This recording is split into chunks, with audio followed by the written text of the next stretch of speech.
அந்த டைம் வந்து ரிப்பீட் பண்ணி எழுதினேன். தட் டைம் என்னுடைய ஹோல் மார்க் சிஸ்டமும் 200, 200, 200 in all the subjects in theory as well as entrance எக்ஸாம்லேயும் I scored almost 98 point some percentage. நீங்க மெடிக்கல் காலேஜ் சூஸ் பண்ணிருக்கீங்க, உங்களுக்கு எல்லாமே இருந்திருக்கு. ஒரு என்ட்ரன்ஸ் எக்ஸாமோ இல்லை ஒரு கொஸ்டின் பேப்பரை டீல் பண்ணுற மாதிரி ஒரு எம்சிக்யூஸ்லாம் எழுதணும் அப்படின்னா நமக்கு வந்து அந்த பேட்டர்னுக்கு ஃபிட் ஆகும், டைமில் ஃபுல்லாக முடிக்கணும் அப்படின்னு நிறைய அதுக்குள்ளே சேலஞ்சஸ் இருக்கும். அந்த சேலஞ்சஸை நான் அது வரைக்கும் ஃபேஸே பண்ணாமல் ஸ்ட்ரைட்டாக எக்ஸாம் ஹாலில் உட்காந்து ஃபேஸ் பண்ணும்போது ஆன மிஸ்டேக்னால தான் ஃபஸ்ட் டைம் நான் விட்டேன். அதனால் went for one more coaching centre. அந்த சென்டருக்கு போய் ஜாயின் பண்ணிவிட்டு நான் அதை பேக்கப் எடுத்துகிட்டு அந்த டைம் வந்து ரிப்பீட் பண்ணி எழுதினேன். தட் டைம் என்னுடைய ஹோல் மார்க் சிஸ்டமும் 200, 200, 200 in all the subjects in theory as well as entrance எக்ஸாம்லேயும் I scored almost 98 point some percentage. Total add பண்ணும்போது அந்த அப்போல்லாம் கட் ஆஃப் 200க்கு தே வில் மேக்னா அந்த கட் ஆஃப் வந்து 198 பாயிண்ட் சம்திங்.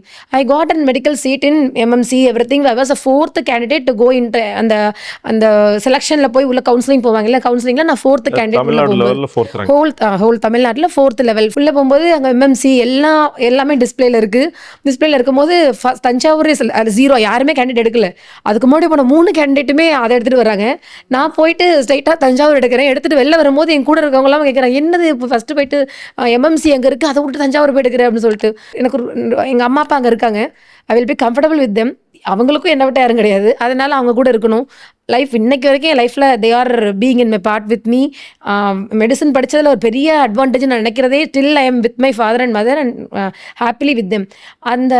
அந்த திங் வந்து எனக்கு அந்த இடத்துல போயிட்டு தஞ்சாவூர் மெடிக்கல் காலேஜ் எடுத்துகிட்டு தஞ்சாவூரில் போயிட்டு ஜாயின் பண்ணேன். ஸோ உங்கள் ஸ்டோரியிலேருந்து நாங்கள் என்ன இன்ஸ்பைரிங்காக எடுத்துக்கிறோன்னா, நம்ம ஏதோ ஒரு மார்க் எடுத்துகிட்டு ஏதோ ஒரு மெடிக்கல் காலேஜ் கிடைச்சா போதும் அப்படின்னு இல்லாமல் நீங்கள் மெடிக்கல் காலேஜை சூஸ் பண்ணியிருக்கீங்க, உங்களுக்கு எல்லாமே இருந்திருக்கு.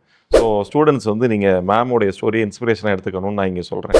எந்த இடத்துல படிக்கிறோங்கிறத விட நம்ம எப்படி அதை படிக்கிறோங்கிறதுல தான் மேட்டர் இருக்குது. அதனால நம்ம இன்ஸ்பைரிங்காக இருக்கும், நம்ம எங்கேனாலும் அதில் சைன் பண்ணுவோன்னு தோணும்போது நம்ம அந்த ஃபயர் இருக்கும்போது எதுவும் ஓகே தான்.